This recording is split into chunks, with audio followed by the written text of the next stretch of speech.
Now, another really cool feature of JavaScript strings is that we can easily figure out the number of characters in a string by simply tapping into its length property.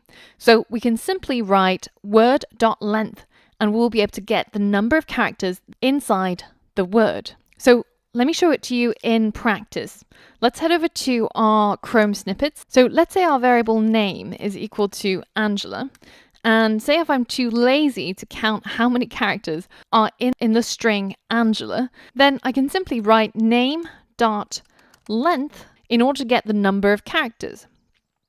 And you can see printed in our console is 6. And if you really want to verify, you can also count 1, 2, 3, 4, 5, 6. So in the previous version of Twitter, you had only 140 characters that you could use in order to create a tweet. And as you were writing the tweet, you would get a count of how many characters you've used and how many characters you have remaining. And your tweet would get cut off at 140 characters.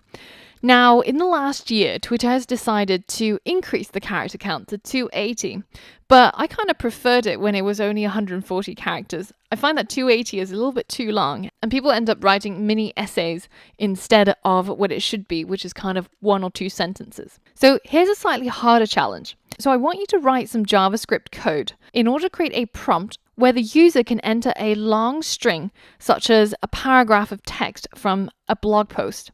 And you will tell them how many characters they have written and also how many characters they have remaining out of either 140 or 280 characters.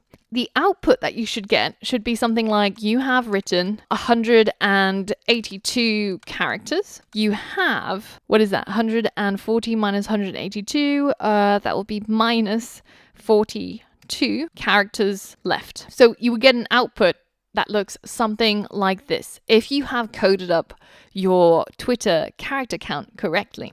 So this is going to involve some concatenation as well as a little bit of maths and also what you have learned about the length property. So I'll leave this challenge to you. Pause the video now and try to complete it.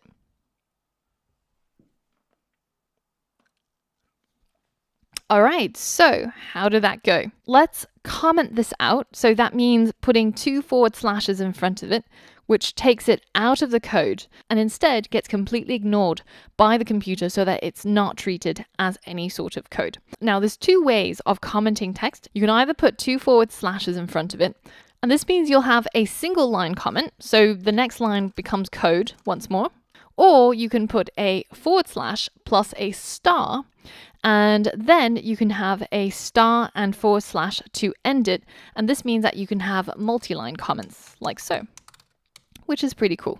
All right, so I'm going to push that towards the bottom and we're going to write our code up here. So I'm going to create a prompt that asks the user to input a tweet. So something like compose your tweet. And this will simply ask the user to write their tweet in here.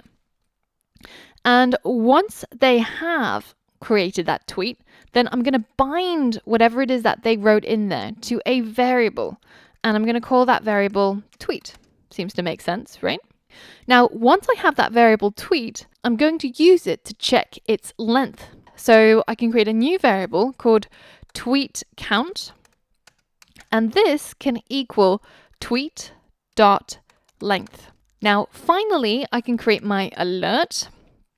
And inside the alert, I'm going to tell the user, you have written space plus tweet count plus space characters.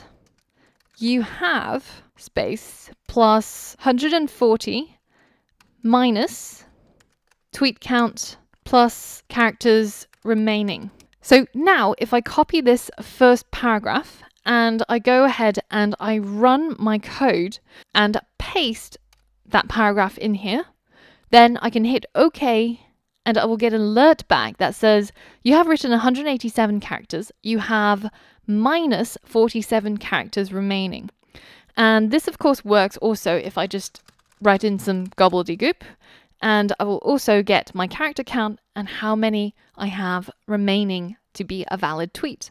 Now, some of you might have run the code and then tried to navigate to a different tab to get your text. And then when you came back, you saw this error that says, cannot read property length of null. And that's because when you navigate away from the tab, the pop-up gets dismissed, and this tweet variable is now a null value, so it doesn't have a value. And when you try to get the length of something that doesn't exist, then you get this error here. So don't worry too much about this. We'll explain all of the nil values, such as null or undefined or NaN, in the coming lessons. But for now, just make sure that when you hit prompt, you actually give it a value or any value you wish. The other thing is that some of you guys might have skipped this stage of having a tweet count variable. So simply having tweet.length where I have tweet count. And that works just as well. So I can just replace these two places where I had the tweet count, and I can delete this. And if I run, you can see that this works exactly the same. And the only reason why I added that extra step is just make it more visible so you can understand the logic of the code more clearly. Now, in the next lesson, I want to talk to you about, you guessed it, yet another feature of JavaScript strings, which is the slice function, which will enable us to slice and dice our strings. So for all of that and more, I'll see you on the next lesson.